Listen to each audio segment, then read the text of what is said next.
మన పూర్ణిమ సిల్క్స్ లో కాదాంబరి కలెక్షన్స్ స్వచ్ఛమైన కంచి పట్టు చీరలు. వివరాలకు కాల్ చేయండి.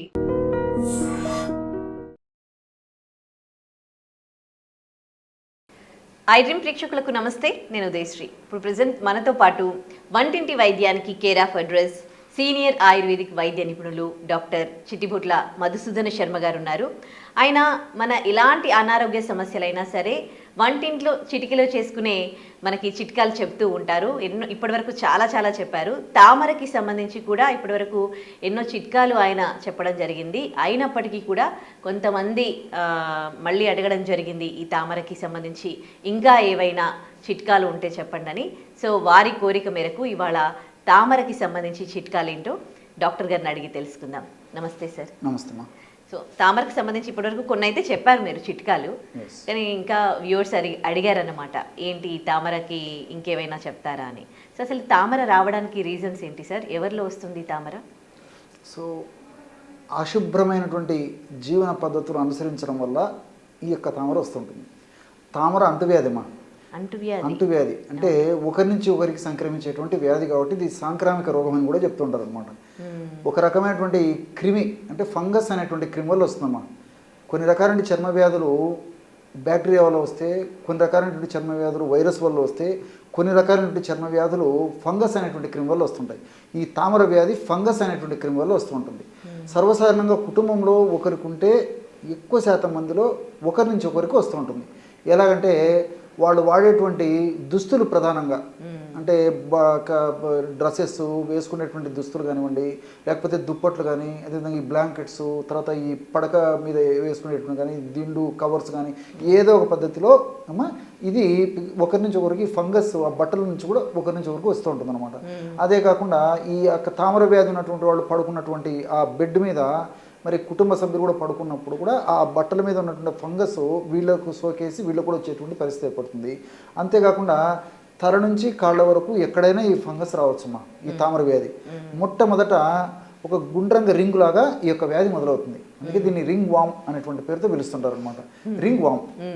సో ఒక రింగ్ లాగా తయారయ్యేసేసి ఆ సన్న గుల్లలు కనిపించేసి ఆ గుల్లలు కూడా దురద ఉండడము, గీరేసరికి ఆ గీరినటువంటి ఆ రసి పక్కన వచ్చినప్పుడు పక్కకు తగిలినప్పుడు ఆ పక్కన మళ్ళీ అది స్ప్రెడ్ కావడము, అదేవిధంగా ఒక ప్రాంతంలో మనం గీరేసి ఆ రసి ఉన్నప్పుడు వేరే ప్రాంతంలో కూడా మళ్ళీ తగిలించామనుకోండి చర్మం, ఆ ఏరియాలో కూడా మళ్ళీ ఇది రావడం, ఇవన్నీ కూడా జరుగుతుంటాయమ్మా.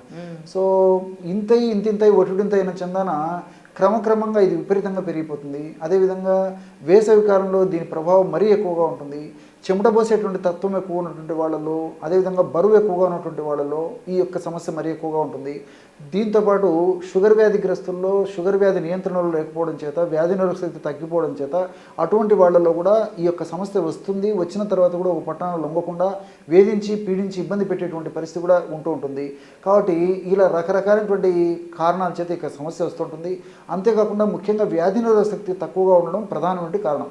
సో వ్యాధి నిరోధక శక్తి ఎప్పుడైతే తగ్గిపోయిందో అప్పుడు ఇలాంటి క్రిములు విజృంభించి మరి శరీరాన్ని అంతా అతలాకుతలం చేసేటువంటి పరిస్థితి ఏర్పడుతుంటుంది. కాబట్టి మరి అలాంటి సమస్యల్లో అలా అతలాకుతలం చేసేటువంటి పరిస్థితుల్లో ఫంగస్ కూడా జోక్యం చేసుకొని ఈ యొక్క ఫంగస్ వల్ల అది కూడా కొన్ని రకాల ఇబ్బందులు కలుగజేసేటువంటి పరిస్థితి ఏర్పడుతుంటుందన్నమాట.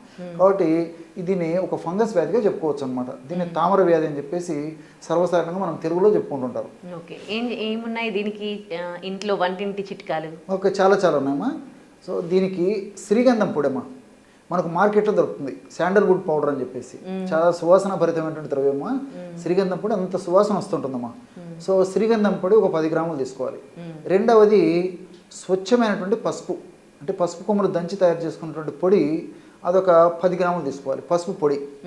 మూడవది కర్పూరం అనేసరికి మరి మీకు డౌట్ వచ్చి ఉంటుంది, చాలా మందికి డౌట్ వస్తుంది. ఎగ్జాక్ట్లీ. సో మన ఇంట్లో ఉండేటువంటి హారతి కర్పూరం చాలమ్మా, అదే సరిపోతుంది. సో హారతి కర్పూరాన్ని కూడా ఒక 10 గ్రాములు తీసుకొని చేత అలాగే నలిపితే పౌడర్ అయిపోతుందమ్మా.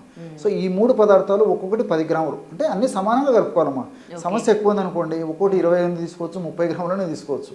సో శ్రీగంధం పొడి, పసుపు పొడి, కర్పూరం ఈ 3 సమానంగా కలిపేసేసి ఆ విధంగా బాగా కలిసిపోయిన తర్వాత ఒక గాజు సీసాలో నిల్వ ఉంచుకొని సమస్య ఎక్కువగా తీవ్రంగా ఉంటే కొన్నాళ్ల పాటు రోజు 2 సార్లు పైపూత మందుగా వాడుకోవచ్చు. సమస్య కొద్దిగా ఉంటే రోజు ఒక్కసారి వాడినా సరిపోతుంది. లేదంటే సమస్య తీవ్రత తగ్గిన తర్వాత రోజు ఒక్కసారి వాడితే సమస్య తీవ్రత ఎక్కువగా ఉన్నప్పుడు 2 సార్లు వాడేసేసి సమస్య తీవ్రత తగ్గిన తర్వాత రోజు ఒక్కసారి కొన్నాళ్ళ పాటు వాడినా సరిపోతుంది. సో ఎలా వాడాలంటే మనకి ఎంత అవసరమైతే అంత మనం తయారు చేసుకున్నటువంటి పౌడర్ తీసుకొని తగినంత కొబ్బరి నూనె కలిపేశారు. కొబ్బరి నూనె సో కొబ్బరి నూనె బాగా రంగరించడం వల్ల బ్రహ్మాండమైనటువంటి క్రీమ్ లాంటి ఔషధం తయారైపోతుంది. చాలా బాగుంటుందమ్మా. సో ఆ విధంగా తయారైనటువంటి ఆ క్రీమ్ ఏదైతే ఉందో ఆ క్రీమ్ని తామర ఉన్నటువంటి భాగంలో అప్లై చేసేసి ఫస్ట్ ఒక ½ మినిట్ సున్నితంగా మర్దం చేశారు. తర్వాత అదే క్రీమ్ని అప్లై చేసేసి ఒక అరగంట మ్యాక్సిమం 1 గంట సేపు ఉన్న తర్వాత తుడిచేయడం కానీ కడిగేయడం కానీ చేస్తున్నారు. ఈ విధంగా క్రమం తప్పకుండా చేయడం వల్ల చాలా త్వరగా శీఘ్రంగా వెంటనే సత్వరమే ఈ యొక్క ఫార్ములాలో ఉన్నటువంటి ఔషధ గుణాలు పనిచేసేసి ఫంగస్ వ్యాధి ఫంగస్ కారకమైనటువంటి అంశాలు ఏవైతే ఉన్నాయో వాటిని నిర్వీర్యం చేయడం వల్ల ఫంగస్ క్రమక్రమంగా దాని యొక్క తీవ్రతను దాని యొక్క ప్రభావాన్ని తగ్గించుకునేటువంటి పరిస్థితి ఏర్పడమే కాకుండా మరి ఈ యొక్క తామర వల్ల కలిగేటువంటి దురద, పోటు, సలుపు, అసౌకర్యము, మంట ఇవన్నీ కూడా తగ్గిపోయేటువంటి పరిస్థితి ఏర్పడుతుంది. కాబట్టి మరి దీర్ఘకాలం పాటు వాడినప్పటికీ అన్నీ మనకు సైడ్ బెనిఫిట్స్ ఉంటాయి, ఎలాంటి సైడ్ ఎఫెక్ట్స్ ఉండవు. మరి సమస్య అంతా తగ్గిపోయిన తర్వాత కూడా కనీసం కొన్నాళ్ల పాటు వారానికి ఒకసారి కానీ 2 సార్లు కానీ మరి ఆ నల్లగా ఉన్నటువంటి భాగంలో అప్లై చేయడం వల్ల క్రమక్రమంగా తామర వల్ల కలిగినటువంటి నలుపు కూడా పోతుందమ్మా. మార్పు కూడా పోతుంది. అప్పట్లో కొంచెం సలైవా తీసి మార్నింగ్ అవర్స్లో సలైవా తీసి రుద్దాలి అని అనేవాళ్ళు. నిజంగా అది పనిచేసేది సార్? ఉందమ్మా. సెలైవాలో నిజంగా బెస్ట్ యాంటీబయాటిక్ అమ్మా. చాలా మందికి తెలియదు కానీ ఈ సెలైవా ఈ లాలాజలం ఏదైతే ఉందో యాంటీబయాటిక్ ఎఫెక్టివ్గా ఉండడం చేతనే మీరు బాగా గమనించండి. కొన్ని జీవజాతులను గమనించినట్లయితే ఇప్పుడు ఈ డాగ్స్ కానీ ఇతర అనిమల్స్ కానీ ఏమన్నప్పుడు పిల్లలు కాన్పోయిన తర్వాత డెలివరీ అయిపోతుంది కమ్మా, వాటి తర్వాత చిన్న వాటికి ఏం చేస్తాయంటే నాకేస్తాయి దేహాన్ని అంతా. సో ఆ జీవులకి ఏంటంటే ప్రకృతి ప్రసాదించినటువంటి వరం అది. సో ఎవరు దానికి నేర్పించలేదు అనమాట. అదే వైద్యం. వాటికి మరి ఏం ఔషధాలు ఉంటాయమ్మా? సో తమ సంతతికి ఎటువంటి వ్యాధులు రాకుండా ఉండేందుకు, తర్వాత డెలివరీ టైంలో ఏదన్నా జరిగినప్పుడు అటువంటి జబ్బులు రాకుండా ఉండేందుకు సో లాలాజలం ద్వారా మొత్తం క్లీన్ చేసేస్తుంది. స్నానం, లాలాజల స్నానం చేయించేస్తాయి అన్నమాట అవి. సో మీరు అన్నట్లు మరి పూర్వకాలం కూడా పెద్దలను మనం గమనించినట్లయితేమా ఏదైనా ఎక్కడికైనా పోయినప్పుడు కానీ లేకపోతే ఇంట్లో ఉన్నప్పుడు కానీ పొరపాటున ఏదైనా గాయమైనప్పుడు కోసుకున్నప్పుడు కానీ ఏదన్నా వర్క్ చేసేటప్పుడు చిన్న చిన్న ఘాట్లు పడతాయి చర్మం మీద. అలాంటప్పుడు అలాగా లాలాజలం అలా కొంచెం నోట్లో పెట్టుకోవడం కానీ అలా లాలాజలం పెట్టడం చేస్తుంటారమ్మా. సో యాంటీబయాటిక్ ఎఫెక్ట్ ఉంటుందమ్మా. చాలా మందికి తెలియదు కానీ దీనివల్ల వుండ్ హీల్ అయ్యేటువంటి టెండెన్సీ ఉంటుంది. రెండోది ఏమంటే బ్లడ్ స్రావం కూడా రక్తస్రావం కూడా కాకుండా కంట్రోల్ చేసేటువంటి శక్తి ఆ లాలాజలానికి ఉందమ్మా. మల్టిపుల్ బెనిఫిట్స్ ఉంటాయి అన్నమాట. అందుకు పెట్టుకుంటారా అయితే వెంటనే? చాలా మందికి తెలియదు. ఇంకోటి కొంతమంది ఫాలో అవ్వడం చూశాను. ఫేస్ పైన పింపుల్స్ అయినప్పుడు కూడా చాలా మంది లాలాజలం తీసి అక్కడ పెట్టాలని లేదంటే కంటి చూపుకి కూడా లాలాజలం పెట్టాలని అంటుంటారు. ఇవన్నీ పనిచేస్తాయా సార్? కొంతవరకు అమ్మా. కేవలం దాని మీదనే డిపెండ్ అయ్యేదానికి లేదు కానీ దానివల్ల మనిషికి ఇబ్బంది అయితే లేదు, హామ్ అయితే లేదు. సో వాళ్ళ లాలాజలం తీసుకొని అప్లై చేయడం వల్ల కొంత ఉపయోగం ఉంది తప్ప మరి అదే సంపూర్ణమైనటువంటి వైద్యం అయితే కాదమ్మా. మీరు అన్నట్లు ఏమంటే కొంచెం ఈ మొటిమలు ఇలాంటి వచ్చినప్పుడు ఏం చేస్తారంటే కాస్త లాలాజలం తీసుకొని పల్లెల్లో రుద్దే చేసుకుంటారమ్మా. సో దానివల్ల ఈ యొక్క మొటిమలు ఇవి తగ్గిపోతాయని చెప్పేసి, అదేవిధంగా కంటికి సంబంధించినటువంటి సమస్యలు ఏమైనా ఉన్నప్పుడు లాలాజలం తీసుకొని కాటికలాగా పెట్టేసుకునే పద్ధతి కొన్ని ప్రాంతాల్లో ఉందమ్మా. సో వీటి వల్ల కొంతవరకు ఉపయోగం ఉంటుంది కానీ సంపూర్ణంగా ఆ జబ్బులు తగ్గిపోయే పరిస్థితి అయితే ఉండదమ్మా. ఇంకోటి ఏంటంటే లాలాజలం ఎప్పుడు పడితే అప్పుడు కాదు, నైట్ పడుకొని పొద్దున్న లేచినాక పెట్టాలి అని అంటారు కదా. దానివల్ల కొంచెం ఔషధ గుణాలు ఎక్కువగా ఉంటాయనే ఉద్దేశంతో కూడా, ఎందుకంటే ఈ బ్యాక్టీరియా గ్రోత్ ఎక్కువ ఉంటుందమ్మా. సో మనం ఉదయం నుంచి రాత్రి వరకు మాట్లాడడం కానీ ఏదైనా ఆహారం తీసుకోవడం వల్ల జరుగుతూ ఉంటుంది కాబట్టి, రాత్రిపూట రెస్ట్ టైం కాబట్టి, సో రాత్రిపూట ఏదో ఆహారం తీసుకుంటాం, ఉదయం దాకా మనం ఎలాంటి ఆహార పదార్థాలు తీసుకుని బాడీ రెస్ట్ ఉంటాం కాబట్టి సో ఈ మౌత్కి యాక్షన్స్ ఏమి ఉండవు కదమ్మా. అప్పుడు ఎక్కువగా ఈ యొక్క బ్యాక్టీరియా ప్రొడ్యూస్ అవుతుంది కాబట్టి దానివల్ల కొన్ని రకాల జబ్బులు తగ్గిపోతాయి అనేటువంటి ఒక ఇదైతే ఉందమ్మా. ఇంకోటి ఏమంటే లాలాజలం వచ్చేసి ఆల్కలైన్ మీడియా. ఇప్పుడు మనకేమంటే ఆల్కలైన్ మీడియా ప్రధానం బాడీకి అనమాట. సో యాసిడ్ మీడియా అయితే ప్రాబ్లం అవుతుంది కానీ ఆల్కలైన్ మీడియా కాబట్టి మనకు పరోక్షంగా కొంతవరకు ఉపయోగపడుతుంది. కాబట్టి సమస్తం అన్ని జబ్బులకు అదే సంపూర్ణమైన వైద్యం కాదుగా, కొంతవరకు ఉపయోగపడేటువంటి అవకాశం అయితే ఉందమ్మా. Right, thank you sir. Okay. So చూశారు కదా, ఎన్నో ఆరోగ్యానికి సంబంధించిన సమస్యలకి మనకి వంటింటి చిట్కాలు చెప్తూ ఉంటారు డాక్టర్ చిట్టిబుట్ల మధుసూదన్ శర్మ గారు.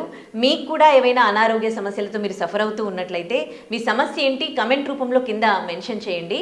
సో ఆ సమస్యకు సంబంధించి డాక్టర్ గారు నెక్స్ట్ టైం వచ్చినప్పుడు దాన్ని అడిగి దానికి పరిష్కార మార్గం తెలుసుకుందాం. Thank you. And for more videos, Please subscribe to iDream channel. Subscribe to iDream Media. Please subscribe to iDream. Please subscribe to iDream. Please subscribe iDream. And please subscribe to iDream. For more videos, subscribe to iDream. please like, share and subscribe to the channel. Congratulations, iDream. Subscribe to iDream. Subscribe to iDream. So subscribe to iDream Media. iDream ki iDream team andarki huge congratulations. Please subscribe iDream Media. Please subscribe to iDream. Subscribe iDream. Please subscribe to iDream. iDream అంటే నా కళల ఛానల్ను subscribe చేసుకున్న నోరు తిరుగుతలేదు, మీరైతే గంట గుర్తు కొట్టండి. For more such videos, please subscribe to iDream. Subscribe to iDream. Please subscribe to iDream. Please subscribe iDream Media. Please do subscribe to iDream. Please subscribe to iDream Media. For best entertainment and information, please subscribe iDream. And don't forget to subscribe to iDream.